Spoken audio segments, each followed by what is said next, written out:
Hello. You're a little early, as I like to do, because it takes time to set everything up, make sure everything's working. Hopefully, it works. I'm Perry Romanowski, and this is going to be our monthly webinar on cosmetic formulating.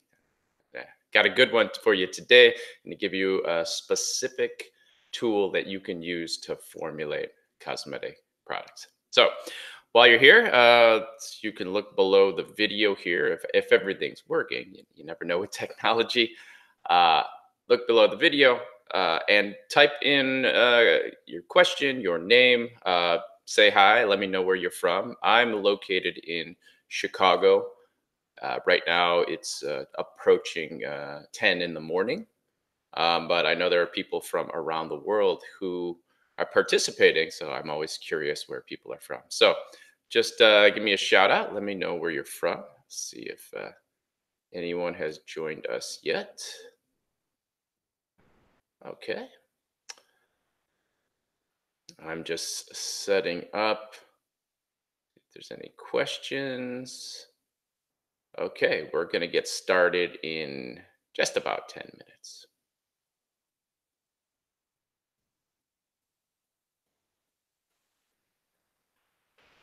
While we wait here, I can show you the product that we're going to be talking about. Can't get the light right. Ah, there's the light right. uh, anyway, this is a shampoo formula that we're going to talk about. I'll tell you how we put it together and how you can go about uh, figuring out how a formula just by reading the ingredient list. We've had a lot of questions sent in prior to this on our spreadsheet. I think I had about 60 questions. So at the end of the webinar, I'm going to cover those questions. Meanwhile, if you're new here, you can get your question in early. See, so that can help. It's been a little time since I've done a webinar. I was traveling a bit, and I'm going to be traveling in July too. In July, I'm actually speaking at the New Zealand Society of Cosmetic Chemists. I'm going to be speaking out, way out there on the other side of the planet. Looking forward to that trip. That should be a good conference, and it'll be a part of the world that I've not seen. I'm looking forward to that. That's the life of a cosmetic chemist. All right. While we wait, since I'm all set up here, I've got 9 minutes before we start. Just get my spot of tea here. But if you, as you sign on, feel free to let me know where you're from. Say hello. Um, got here. All right. We'll starting. Got a few people joining in. That's good. It's always nice to know that I'm not just here talking to myself. So uh, hopefully the technology is working out all right. Um, let's just answer a question that was sent in. Uh, Here's a question from Mehru. Says, I've made a lip and cheek water tint, but it doesn't stay. How do you improve the stay? Consistency is similar to benefit, uh, I think. Uh, so questions like this, I'm leading off with this question because it helps maybe shape future questions. It's hard to give specific formulation advice without knowing what's in the formula. I You have a lip and cheek water tint, and then you have a problem. I don't know anything else about that. There's lots of different ways you can make products like that, and so there's lots of different ways that it doesn't stay. I mean, if you're um, that's just a tip whenever you're asking questions about formulations of me or in our forum of or if, of a formulator that you work with. you have to give them enough information to be able to answer your question. And the bare minimum is like, what are all the ingredients in your formula? Now, the type of products that you're asking about, Maru, um, typically there's some sort of polymeric film is used in keeping the products on the skin, or if it's an anhydrous formula, more oils will also help keep products on the skin. Things tend to come off the skin when they're water soluble, or when they don't have the right viscosity or the right texture for staying on the skin. But really, without knowing the ingredients in a formula, it's just really difficult to give you a more thorough answer. All right, this is our Chemist Corner and Practical Cosmetic Formulating webinar for the month of June. And I'm going to be talking to you about how you create cosmetic formulas. I'm Perry Romanowski. I started Chemist Corner back in about 2009. I've been formulating cosmetics since the early 1990s, and it's a great way to apply the stuff that I learned as a scientist uh, coming out of college. I've got a college degree in chemistry and also a minor in biology, and I studied on the master's level for biochemistry. So that's my scientific background. And we're going to get started in just 5 minutes.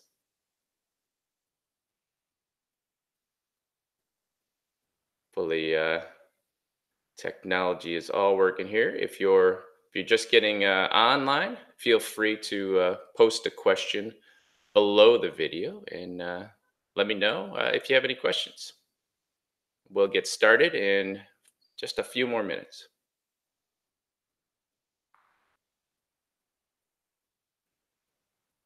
I drink a lot of tea, so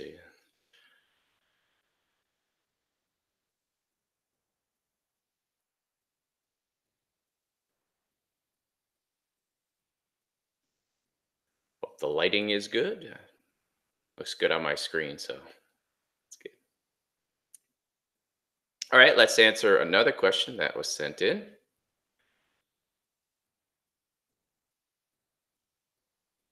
All right, this question comes to us from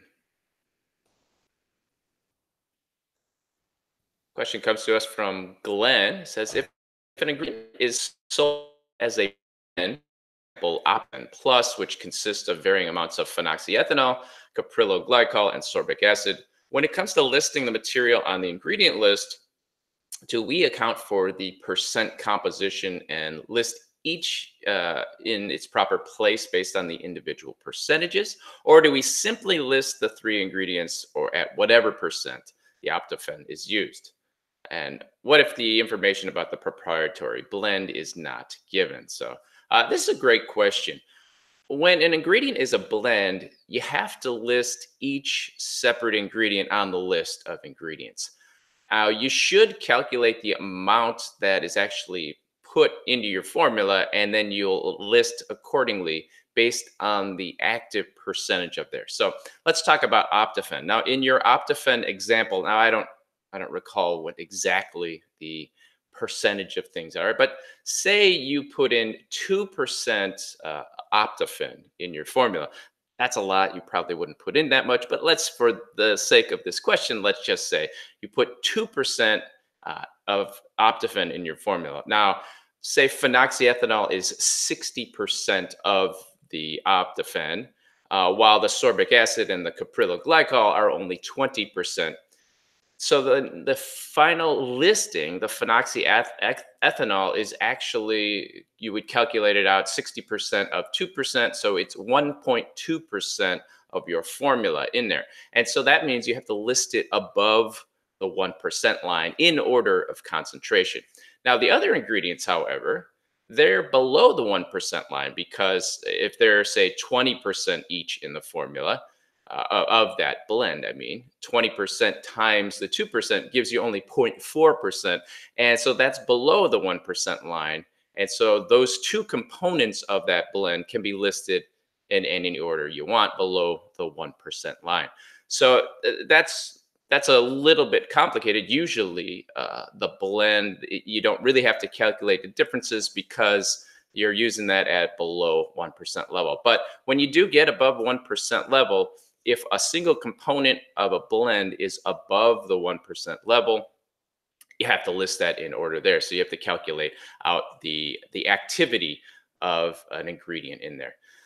Now, as far as if it's a proprietary blend and you don't know the exact ratio of things, you need to get your supplier to provide you with the labeling advice. You don't want to be you want to be in compliance with the labeling rules, and so just ask your supplier. You say, "Hey, I'm using this much. Tell me, do I have to list any of these above the 1% line, and then at what percentage that?"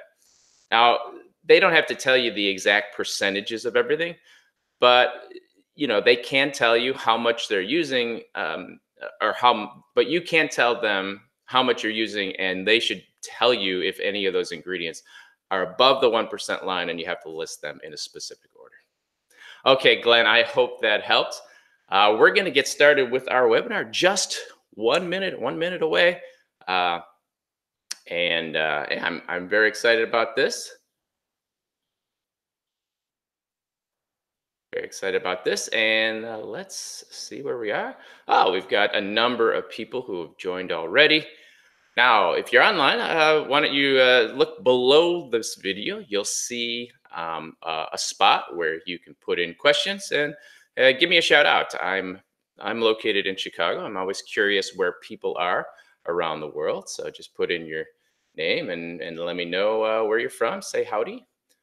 And we are going to get started in just less than a minute here. Get a drink of water here.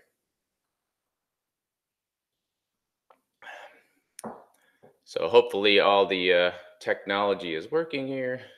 You never know.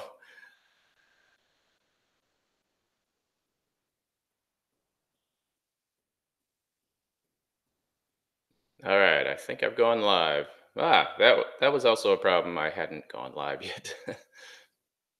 All right, we've got a number of people online. Hello, I'm Perry Romanowski, and this is our formulation webinar. If you let's just take a look at the webinar setup. Um, just want to make sure everything's working here.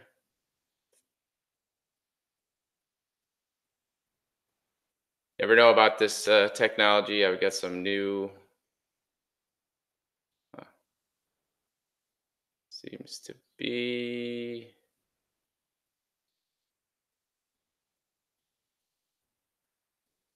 Sorry, you have to bear with me. I'm just checking the technology here. I don't seem to. This is the webinar working here. Ah, well, we seem to have a 500 error. Seems to be a bit of an error. Ah, well, I'm recording this, so hopefully that works there. Um, we'll just get started and go from there. I trying to. Hopefully this webinar is showing up. Looks like we're getting an error. All right, let me just get started here. Just one moment. Make sure. Technology. I gotta love technology there.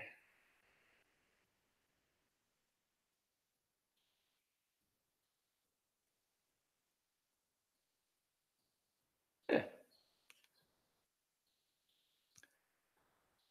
Okay, we're going to get started. I don't know if anybody can see me, if anybody sees this, but here is our webinar.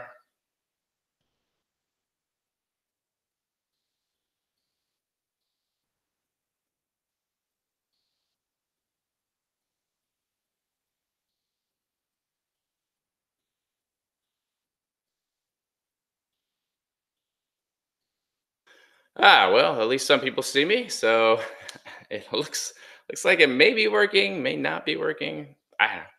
All I can do is plug on. We're going to record this. If it doesn't work for you right now, hopefully it's just getting a lot of traffic right at the moment, so it seems to be stressing the system here.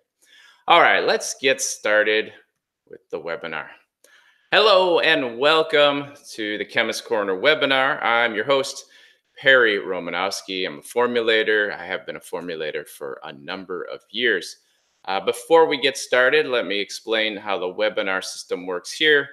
You should be seeing my video right above the screen. Below, there's a spot where you can put in some questions.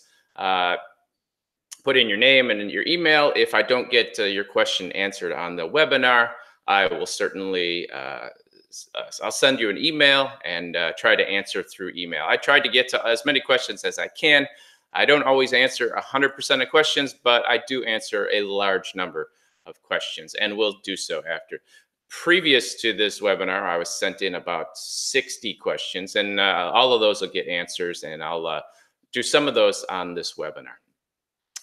All right, on the left side, the column on the left side, you'll see some of the free giveaways here. We have a free book. We have a link to the course that we're talking about, and we have the free audio series, Become a Better Blogger, Better Cosmetic Chemist. Let me just start sharing my screen. Looks like that's the one. All right, as a thank you to everyone who signed up, yeah, check out the Become a Better Cosmetic Chemist series. You can sign up right there. There is a workbook that you can purchase to go with that, but the series is free, 30 audio episodes. I'm actually working on round 2 of that, and so we'll see how that goes.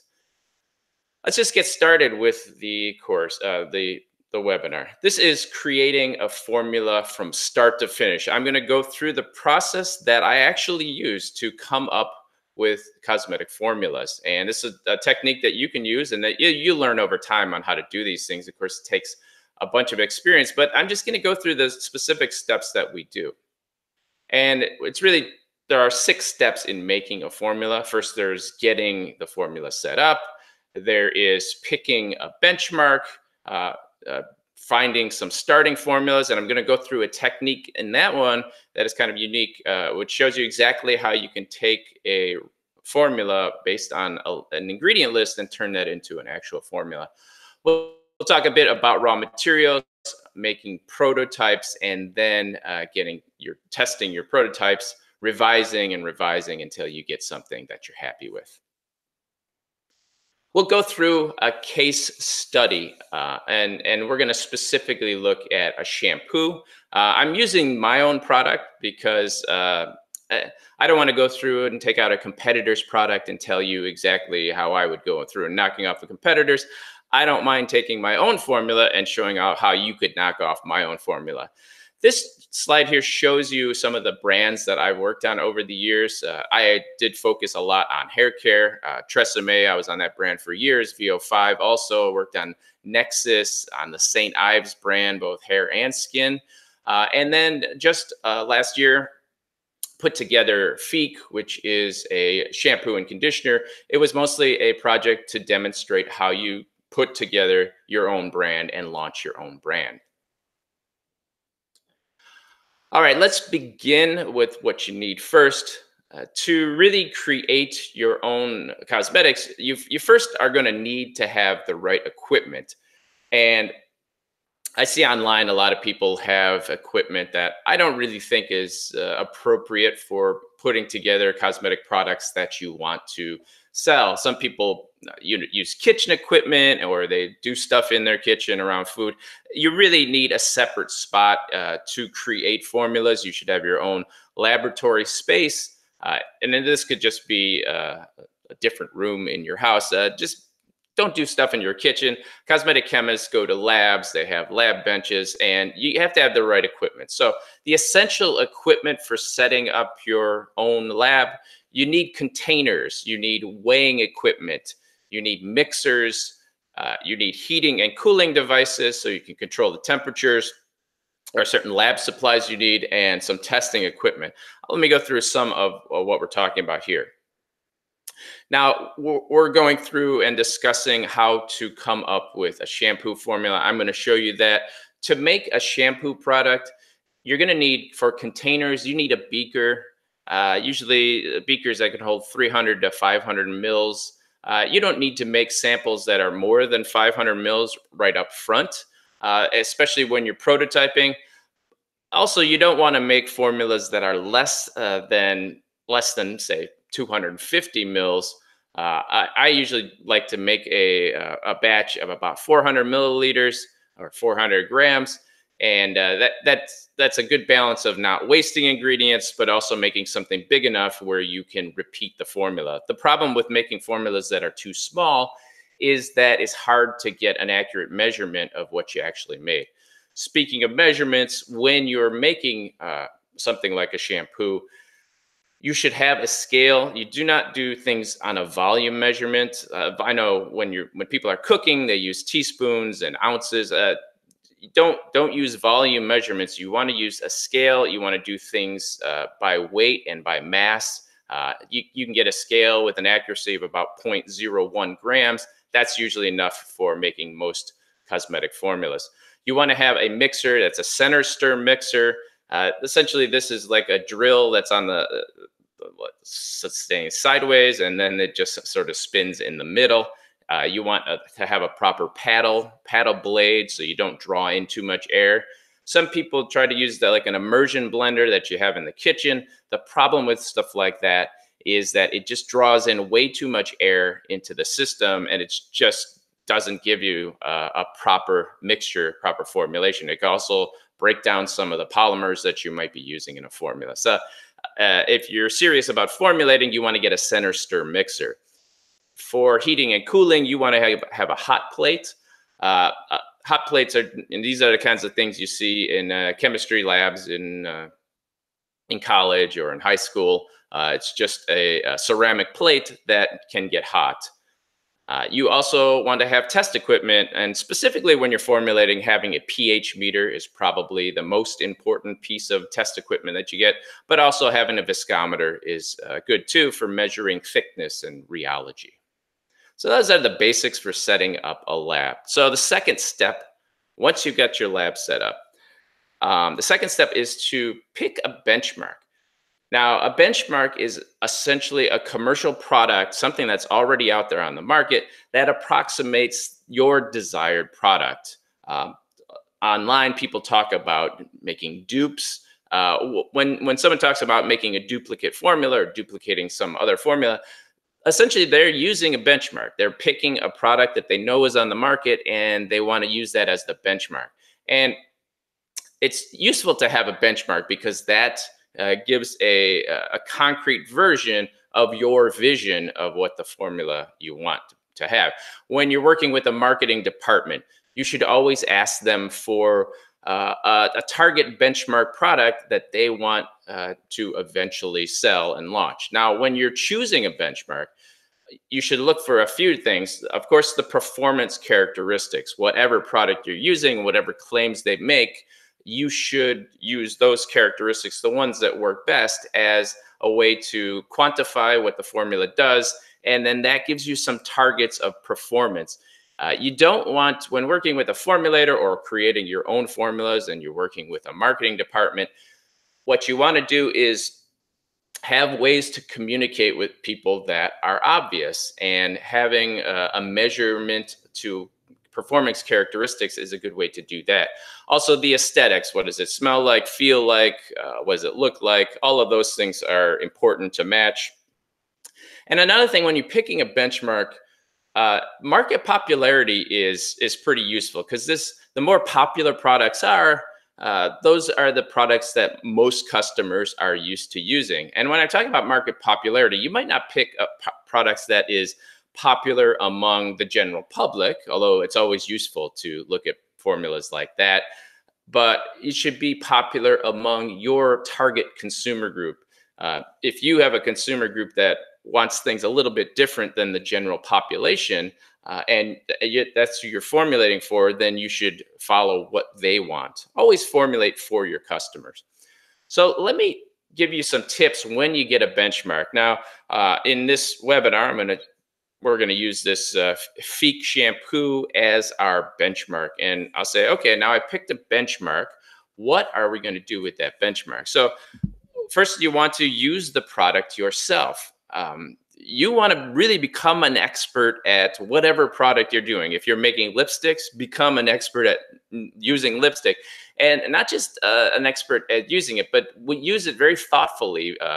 Gives ways to quantify how well it applies on your lips. For a shampoo, you want to use it and pay attention to how fast something rinses out. What does the foam feel like when you're using it? There are also some lab tests you can do. There is a foam test you can use using a blender and a specific amount of the shampoo. Squeeze it in there and measure the height of the foam. You can do tress testing, where you take human hair and you treat the product and you comb through it and measure how much power it takes to comb through, or how easy something is to detangle. You can do tress washing. And you can also do a panel test. Once you have a prototype, use your benchmark or your prototype, give it to a group of people whose opinion is reflective of what your consumer wants. In that way, you can quantify your benchmark and give you a good idea about how to get on with your formulating. All right, that leads us to the next step in formulating. This is creating your starting formula. So how do you start a formula? There are a number of ways to find starting formulas. You can find them in patents, you can find them in books, you can find them online. I'll give some examples of that. But in this webinar, we're going to talk about how you get a starting formula from a list of ingredients. Now, before we talk about that, the list of ingredients, this is a requirement that companies have to put the list of ingredients that they use on their formulas. Now, there are some caveats here, and there are some companies who don't follow the rules properly. A lot of small companies mistakenly put on ingredient trade names. You're supposed to follow the rules of the INCI dictionary. This was put out by the PCPC. It's used in the United States. Canada follows it. The EU follows a version of it. And so really, cosmetic labeling around the world is pretty uniform. But the one uniform thing is people, companies, and countries all use the INCI dictionary. That's the proper way that you're supposed to do it. Now, when you're trying to analyze a list of ingredients, here's the steps that you use. First, you have to figure out what are the most important ingredients in this formula. The next step would be to go through and you copy that list of ingredients. I call a list of ingredients the LOI. So you copy that LOI onto a spreadsheet. Then now you can find the list of ingredients on the internet. There's a lot more companies are putting lists of ingredients on the internet, so it's a lot easier to discover that. Now, you have to realize that some companies don't put proper ingredient lists, or some companies don't list all of their ingredients. But if you're trying to formulate from a list of ingredients, it's important to get an accurate one. And then once you have the list of ingredients, you want to guess where the 1% line is, and that'll tell you the most important ingredients. So let's give this example here. This is an example Feek, and I'm using my own brand here to give you an example of how you would do this. But I'm not giving away any secrets that aren't mine. Incidentally, if you're interested in checking out a sample of this product, you can go to feek.com and get a sample there.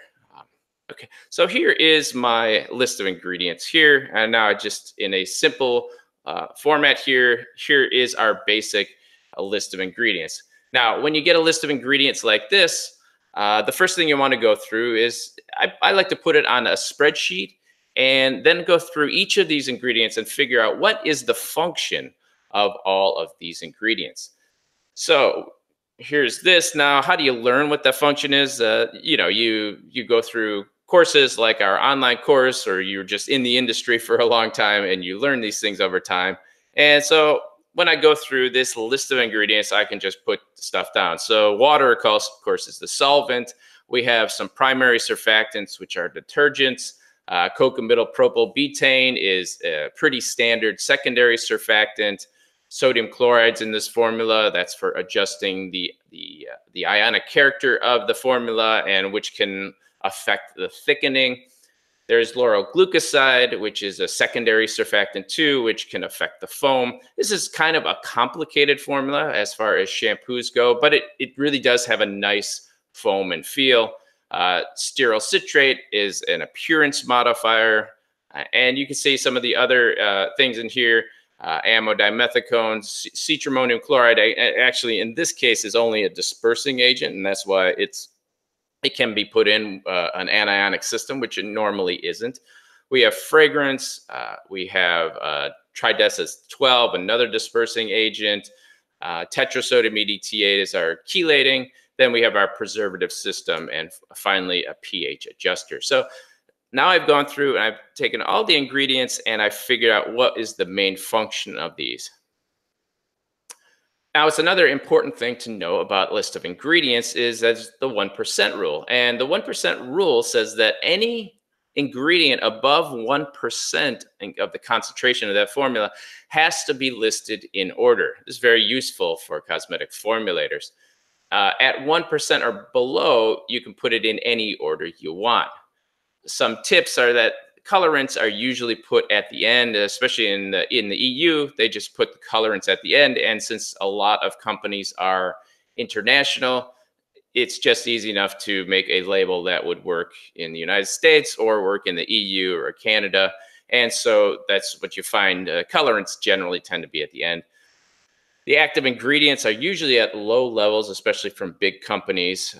But when you are formulating, your key goal here is to find out what that 1% line is. So here is our shampoo with these functions. Incidentally, how do you learn what all these functional ingredients are? We cover ingredients, raw material ingredients in pretty far in depth in our practical cosmetic formulation course. I can't go into details about all of that in this webinar, but in that course, we go through the how, the when, the why that you use specific cosmetic ingredients. Okay, let's look. Where's the 1% line? So some of this is kind of guessing. I went through this formula. I'm looking at it here. I know that stearyl citrate needs to be there in about 1% to have that pearly effect. And so everything below that 1% line, we can kind of ignore. And so we're going to focus on just ingredients above the 1% line. Now, that's not to say ingredients below the 1% line are not important. Certainly, preservatives are important and adjustment agents are important. However, to get a starting formula, you just want to look at the 1% line ingredients. If I strip down the LOI, I give you this list here. And what I know about this list is that the ingredient at the bottom, the stearyl citrate, that's less abundant than the ingredient at the top, which is water. And I know that in this formula, water will be the top ingredient. And so now it's just a matter of guessing, like what is the percentages of these? And the way that you guess at percentages here, one thing you'd say is stearyl citrate is at 1%. So the lowest one we say is at 1%. And then we just got to guess progressively higher for the ones above that. Now, I know about formulating shampoos and I know about how much surfactant should be in there. These are all things that you can learn over time. But knowing that information, you can also find other clues of where you can find things. So you could check patents. In a lot of patents, you can find actual formulations. You can use a raw material supplier suggestion of ingredients. And so what you would do is you look at sodium cocoa isethionate. You'd look at the supplier of that ingredient, and they're going to give you a listing, a suggested percentage of that. You can use that as a guide to how much might be in the formula. You can go through places like online sources like UL Prospector, Cosmetics and Toiletries has information about ingredients. Happy.com does. There's a lot of great resources online for figuring out ingredient percentages. Now, going through that, I just here's my guess at a starting formula for that shampoo. Like I said, the bottom one there, stearyl citrate at 1%. That's just a guess. I'd say the lauryl glucoside, that's about 1% too. And I just steadily go up. Now I know sodium chloride isn't used in shampoo formulas more than 2%. So 1.5% seems a good place to start. I know betaines are often used at around 5% in some formulas, and this blend of SLS, SLES, and the isethionate, we put that at about 22%. And now this formula is a little bit high as far as surfactant load goes, but I know this formula feels creamy, and so it has a little bit higher surfactant load. Now, those could be adjusted down a bit, or adjusted. Maybe instead of 5% betaine, you put 4% betaine, and then only 5% SLES. It really depends, and this is kind of a guessing game. But this does give you a nice starting place to start making prototypes. Incidentally, there's a spreadsheet you can get by going to that link right there. And that makes it really easy to start creating your own formulas. Now, there are some shortcomings to creating a starting ingredient like this.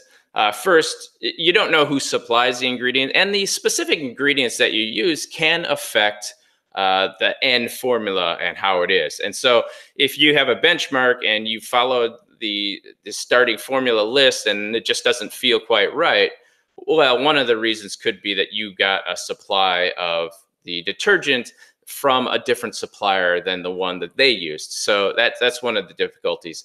Also, it's hard to notice when something's a blend. I happen to know, because I know this formula, that the primary surfactants that I use comes as a blend. And so just trying to guess that from the list of ingredients, I wouldn't know that. But as the maker of the product, I do know you can buy a blend of those detergents. You also don't know the mixing order, so you kind of have to come up with your own mixing procedure, which can be challenging. All of this is the kinds of stuff that you have to kind of figure out over time and with making prototypes. So don't expect that your first attempt at this is going to lead to an exact duplication. And ultimately, you might never be able to exactly duplicate a formula just based on the LOI. The nice thing is, though, you can get really close and you can keep adjusting until you get close enough that most consumers don't notice little differences. All right, now we've gone through, we've set up our lab, we've found our starting formula, we found our benchmark, and next we're gonna say, where do you get your raw materials?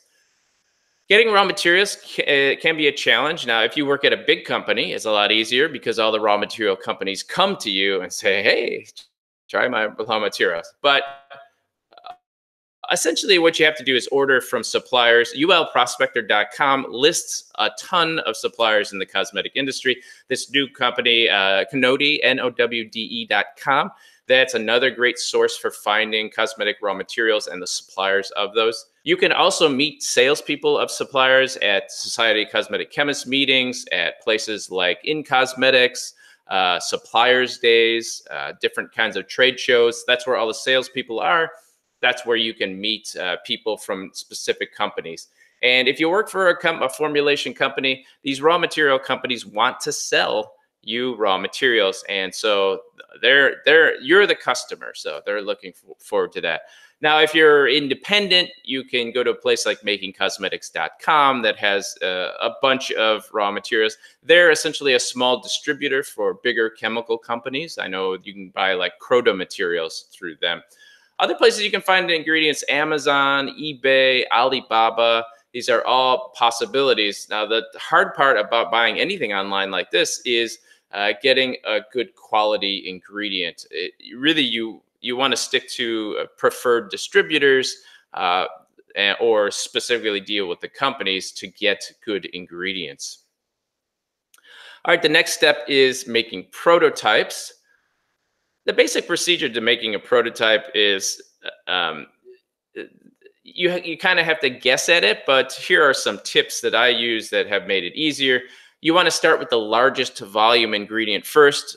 Most often, the largest volume ingredient is going to be water. But if you're making an anhydrous formula, maybe a wax or a shea butter, that might be the largest volume ingredient. You start with that and then you add everything to that. In a water formula, the next thing you'd want to do is add powders. And if you're heating the formula, you want to make sure that you don't add any of the temperature sensitive ingredients until after the ingredients are cooled down. As you're heating the formula, you can add your liquid ingredients. This makes everything mixed together more readily, easier. You don't necessarily have to heat every batch, but it's certainly helpful to use heat in most cases. You can mix the formula at a higher temperature for about 20 minutes. Then you cool the batch.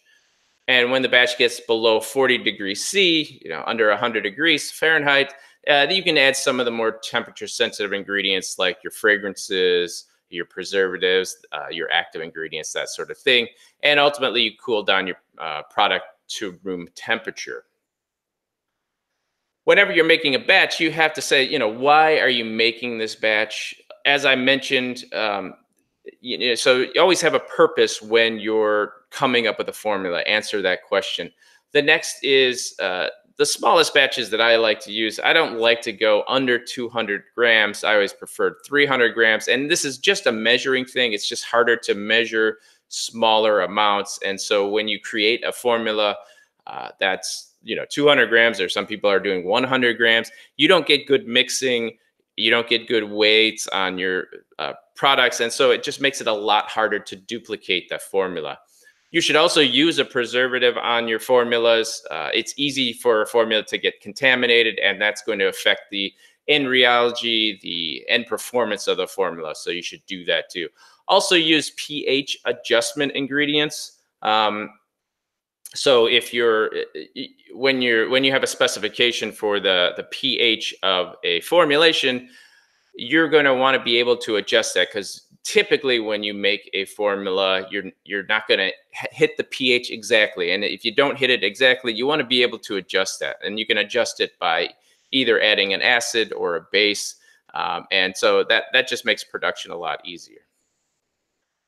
Some of the prototyping skills that we teach in the practical cosmetic formulating course is about developing new formulas, evaluating your raw materials, finding your cost savings, replacement ingredients. We talk about scale up, improving manufacturing. So we cover a whole bunch of that. It's not time in this webinar to do that, but you can get answers to those sorts of prototyping skills in the course.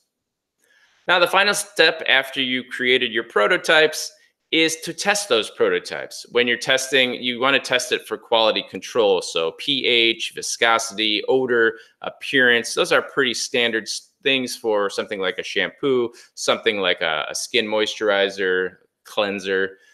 For shampoo, you might also do foam testing. You might do shower testing to evaluate the prototypes. And you match those things to whatever benchmark that you're trying to meet.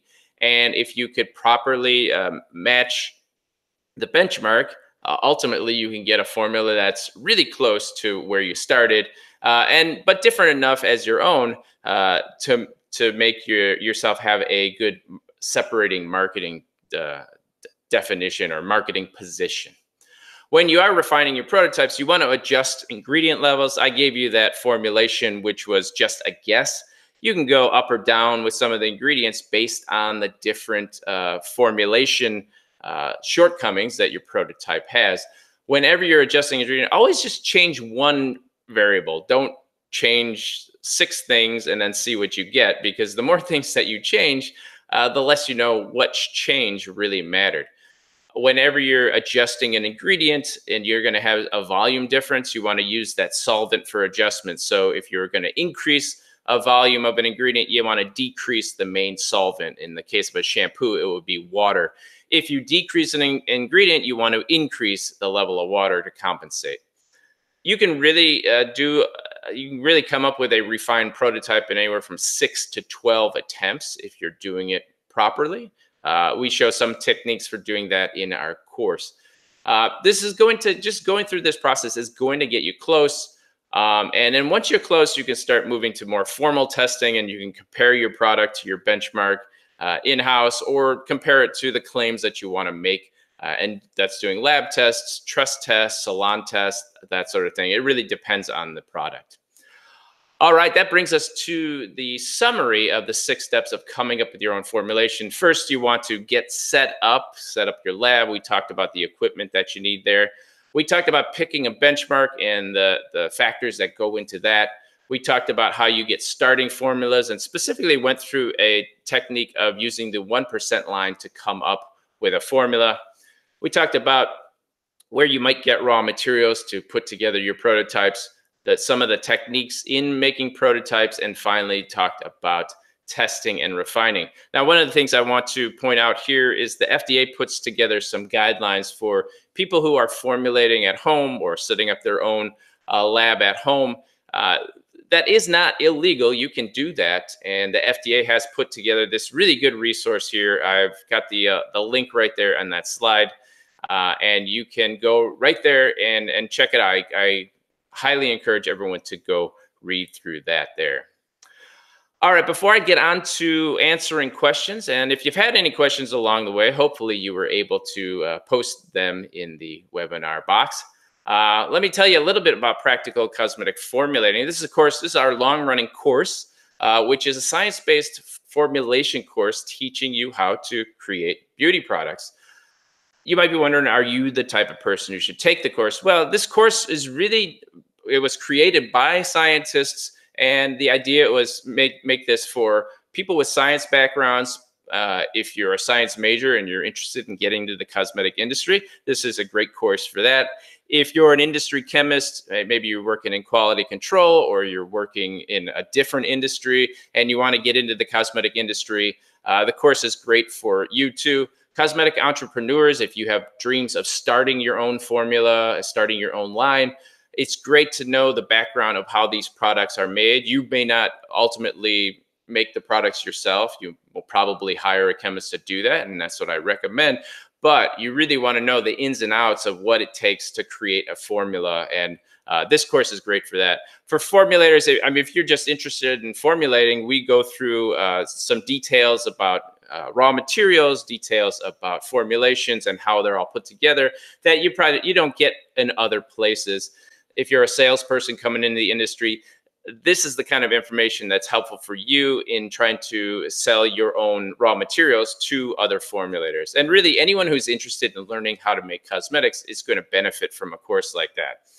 By completing this course, you're going to know how to create nearly any kind of cosmetic formula. And if you have questions, of course, I'm available and I'll answer any kind of questions. It's a 9-module course. We go through product development, cosmetic science, raw materials, different formulation types, lab techniques, scale up, and we go all through product testing. It's a really thorough course going through the whole process of creating cosmetics. Additionally, you can get any kind of formulation question answered. It's directly from me or through our forum. We have additional resources. I have some ebooks that you can get access to. There are free bonus books and videos. You could also, there are a couple of free webinars we've done on preservation, on regulations. You get those. We have quizzes. And of course, at the end, we have a certificate of completion. You can learn it in the way that's best for you. We have audio lessons, we have video lessons, so you can access it whenever you want, wherever you are, study while you're traveling. And the nice part is that this never ends. So if you take more time to go through the course than you expected, you always have access. You have lifetime access to this material. I don't really like those courses where you get started, and if you're not done in 8 weeks, then you don't have access anymore. This course, once you sign up, you're in for as long as you need access to the material. I'm just doing this webinar special here. It's a free 15-minute one-on-one call. So if you sign up within the next week, I'll set up a call with you. It doesn't have to be right away, but it can be anytime during the course there. Also, the first time ever, we're doing a special summer special, a 10% off webinar code. So if you while you're checking out, use the June 44 code.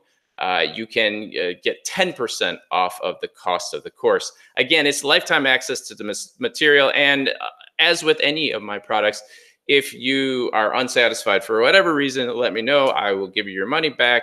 I don't want you to pay for something that isn't helpful to you. So go to this link, chemistcorner.com/webinar special, and you can take advantage of these benefits. Remember, Practical Cosmetic Formulation, it's a science-based cosmetic formulating course, and I'm really interested in helping you learn how to create cosmetics the way that cosmetic formulators do in industries. All right, we're going to get to some of your questions now. Hopefully you were able, there you are. Hopefully you were able to watch the webinar and see that if you weren't, there might have been some technology problem here. I just switched servers and there may have been a problem. I guess we'll see. But I've recorded this, and so if you didn't get to participate live, you will get to see the recording. So let's just take a look and see if we have any questions. Oh, well, we have a number of questions here. Well, we have some anyway. We have Jane from Perth. Hello, Jane. Barbara was working in the UK. Hello, Barbara. Christina, she saw it. Hello, Christina. So it looks like some people were able to see it. Great. Let's start answering a few questions here. Here's a question from a spoonful. What is the professional policy in labeling products when using pre-made bases, for example, lotions, creams, and gels? This is a good question. When you're using a pre-made base, you have to get the list of ingredients from whoever's making that base. And so they have to give you that. Now, if you're going to adjust that base, you're going to have to be able to calculate out the activity percentage of those things. So say you make a formula where it's 50% of a base, that's not going to affect the ingredient listing. But if you add another ingredient in there and that ingredient is at 10% and then the rest of the base is 50%, you're going to have to figure out where that 10% fits in there. Whenever you're making labels, you have to, and lists of ingredients, you have to list the ingredients based on their activity. And so when you're using a blend, you have to get that information from your supplier of the percentage of the ingredients in there. Okay, see what questions we have here. Kathy from Australia, hello, welcome. You made it there. We seem to have had some issue with this question and answer system. I'm going to get this worked out for the next time because this didn't go quite as well as I would have hoped. But let's see. We have another question here. Here's a question from Richard. Could squalane penetrate into the derm? Squalane does not penetrate deep enough into the dermis to any great extent. It does penetrate deeper into the skin because of its hydrophobic nature, but it does not go into the skin and then into your body. It's not to any large extent. Here's an ingredient. Which ingredient could use to avoid the clot in serum? I don't exactly know what that question means. So sorry, I can't answer it. Aaron says, why do you have 6 surfactants? That is a very good question.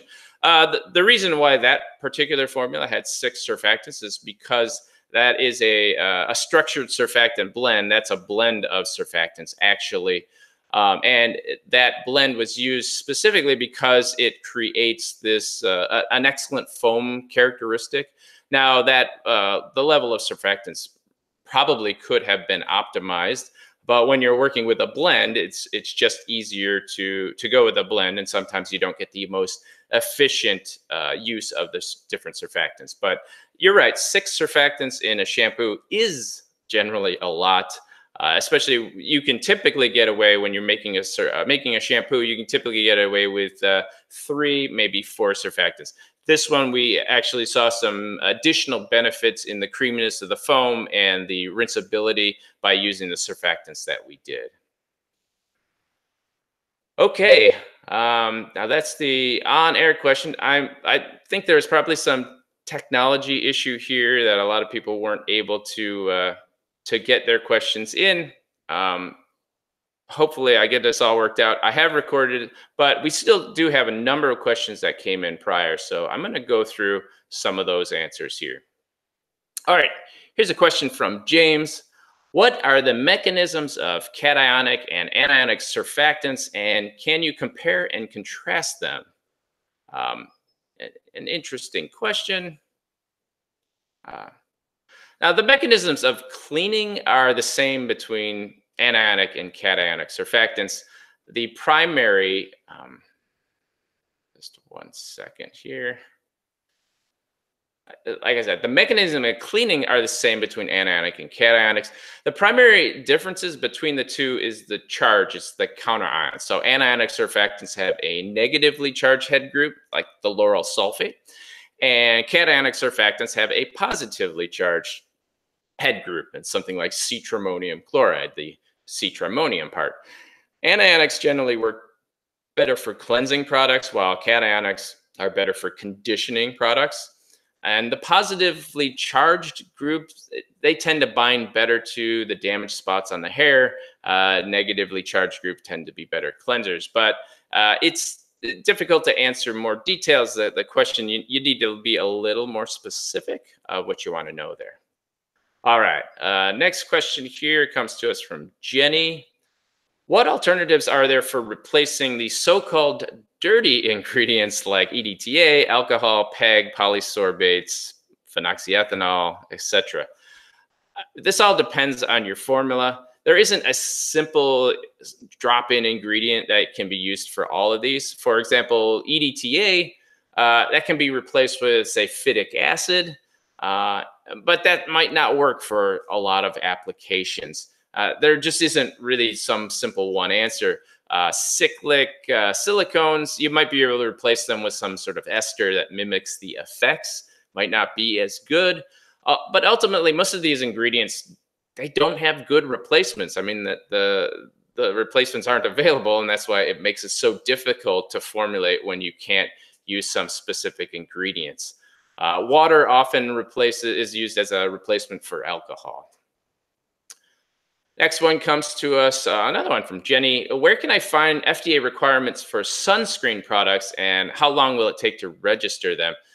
You can find the information about creating sunscreens by the FDA monograph, and I'll send you the link.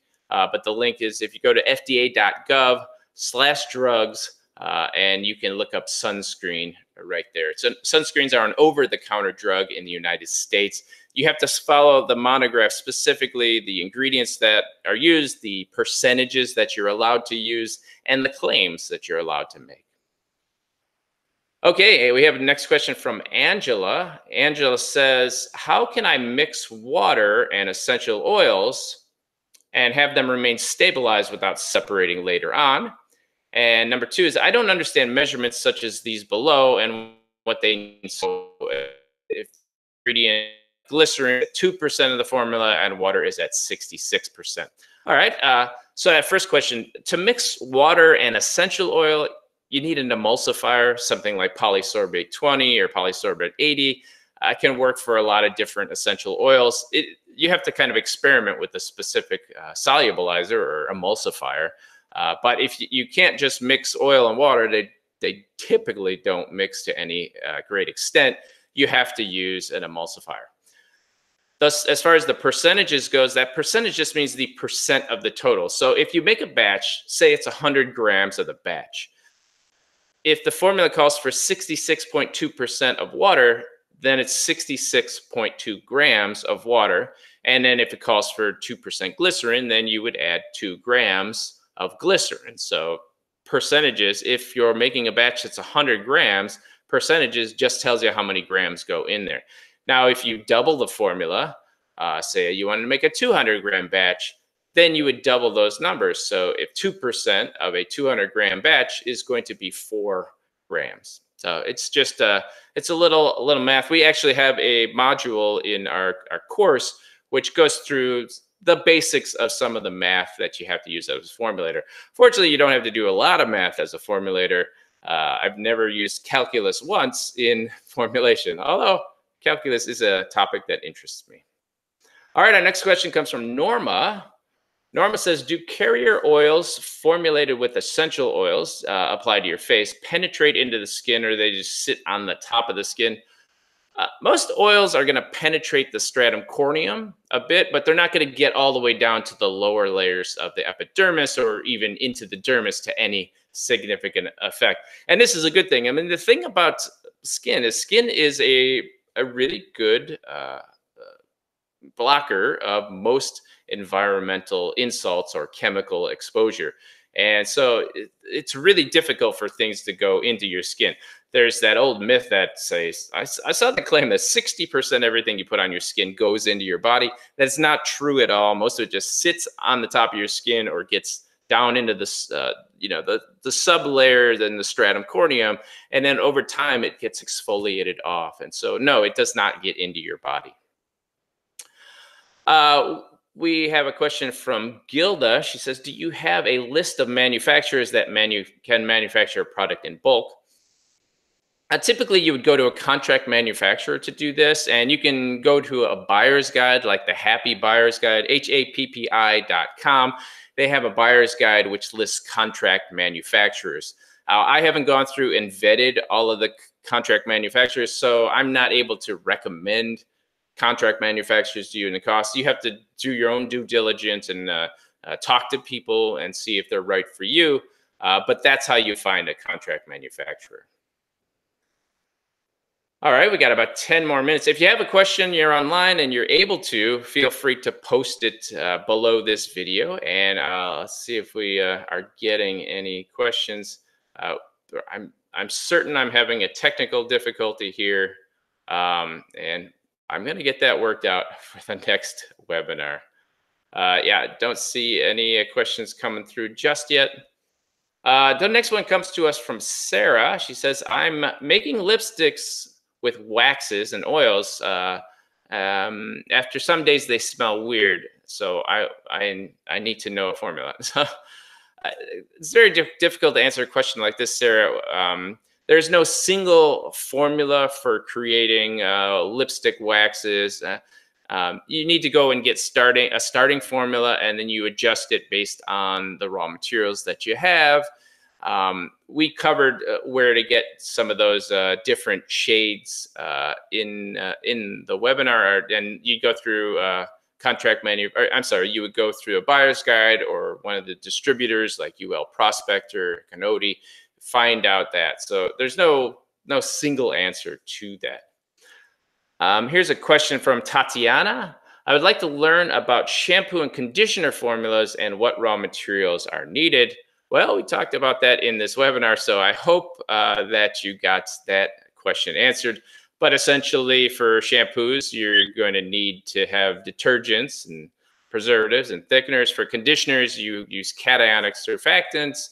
Silicones help in conditioning. So we get into that more specifically in the course, of course. But the question is a little bit too vague to answer any more thoroughly here. Here's a question that comes from Charlotte. She says, do you offer natural raw material information also? Yeah, in our course on formulating, we do go over, talk about natural ingredients, natural formulations. We have an entire course on it, actually. But if you're just starting out in formulating, you got to learn the basics of formulating using the standard ingredients that people use. If you want to branch off into creating formulas that are just naturally derived, it's just a lot harder to do that. It's harder to come up with good formulas that way. You can come up with anything, you can mix stuff together, certainly, but coming up with a good formula, much more difficult. So you want to learn the basics before you go on to the advanced stuff, which is formulating natural. All right, here's a question that comes from Tiffany. How do you ensure that your product will not melt when it's in the mail? For example, lipstick. Uh, Good question. You need to do what's called stability testing, and stability testing mimics the condition of wherever you're shipping it. Typically, a higher heat condition like 45C is tested when you make a lipstick, you put it in an oven for 45 degrees, and you do that for a few weeks, and you see if it melts there. And if it does, then you have to adjust your formulation. Maybe you have to add a wax that has a higher melting point. It makes the lipstick stiffer. But stability testing will tell you that, because your products should not melt when you send them through the mail. All right, we got time for a few more questions. Here's one from Simran. How can I formulate cosmetics at home whilst still complying with the regulations? And how can I do it at home and still ensure the utmost sanitation? Fortunately, the FDA has published a guideline for home formulators to follow. You can find it at that link that I shared in the presentation. You can go to fda.gov/cosmetics and then look up resources for industry. Um, Now, generally, to do stuff at home, it's perfectly legal to, but you have to follow good manufacturing procedures, and you're only allowed to produce your products in specifically designated areas. So don't set up your lab in your kitchen. Have it a separate room altogether. And the other thing is you can't have food anywhere around your lab. Keep your countertops cleaned. Make sure you use preservatives in your formulas. You can get more advice through that FDA link that I'll share. Next question comes from Luis. Dear Perry, please, is it possible to formulate a nail polish with organic raw materials? Is there some basic literature about how to formulate organic products? It's an interesting question. From a chemist standpoint, sure, it's possible because acetone is an organic molecule. Anything made up of carbon and hydrogen is considered organic. But that I don't think is the way that the term is necessarily used by cosmetic marketers, and that's probably not the way that you mean. I suppose you can make a nail polish cleaner using organic alcohol. I don't think it's going to work very well, but certainly could try it. Uh, and as far as formulating organic products, no, there really isn't any basic science-based literature on how to formulate organic products. It's a fairly new area, at least for the industry. Now, there have been hobbyists for years who mix stuff together, and they're telling you that you can do it. Um, that may or may not work for you, but if you want to have a professional level of knowledge about how to do these things, there isn't any specific course that I know of that says specifically looking at organic, because organic is even more restrictive in formulating than natural. For organically certified cosmetics, there can't be any chemical processing at all. There are almost no preservatives available through that type of formulating. That's because the classification of organic it's not a scientific one. You first need to know what standards of organic that you're following. Most people who say organic are really talking about creating natural form, and you can find natural courses online. We have a natural formulation course that is worth going to if you are interested in creating products for sale on the market. But I have to tell you, just because a company says or they are organic formulating, that usually means, well, there's still a chemical reaction and synthetic chemicals that you're going to use, because there aren't a lot of great ingredients to make products that work and that people expect without doing some sort of synthetic chemical processing. All right, we have time for a few more questions. Let me just apologize up front here today. It looks like there was some technology challenge. I switched servers, and that must have led to some sort of problem, a traffic problem. And I'll get that fixed up for the next webinar. Unfortunately, I recorded this webinar, and so we'll get that started for next time. All right, I'll answer two more questions here, and then we'll wrap this up. Here's a question that comes from Todd. What is the best place to find information about how two ingredients will mix and to react with each other when mixed together? The two best places to learn about things like this is from the suppliers of the raw materials. Suppliers have uh, technical managers who go through, and they actually, in their tech services department, will actually go through and combine their ingredient with all types of other ingredients, and they'll let you know where the compatibilities and the incompatibilities are. You can also talk to people on our forum. There's lots of formulators on our forum who have experience with ingredients and no answers. I mean, I'm there, and I'll answer questions there, of course, too. There are a lot of great discussions on the Cosmetic Science Talk forum, and I'm always amazed at the quality and the detail of the responses that we get there. Okay, we'll get one more question here from, and this one comes to us from Joe. When is it time to pull in a consultant or contract manufacturer for safety testing, doing PET for preservative? Um, Thanks for that question, Joe. I would say that when you have a formula that you are ready to scale up, in reality, I think working with a contract manufacturer right away is a good idea because they're going to be able to get you in production a lot more quickly, right? Also, you can work it out. You can work it out with them to ensure that all the safety testing also gets done, and this would include stuff like stability testing and PET testing.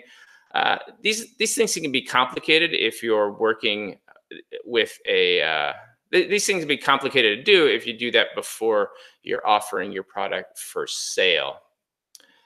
Um, so hopefully that works. So the way I'm understanding the question is, you say, should we work with a contract manufacturer or should we work with a formulator to come up with our formulas? I say if you're just starting out a brand, the easiest thing for you to do is to go to a contract manufacturer, work with their technical people, and that's going to get you the product out in the fastest way. But if you want to a customized system and a formula that is nice and customized specifically for you, then working with a formulation consultant is really a better avenue to go.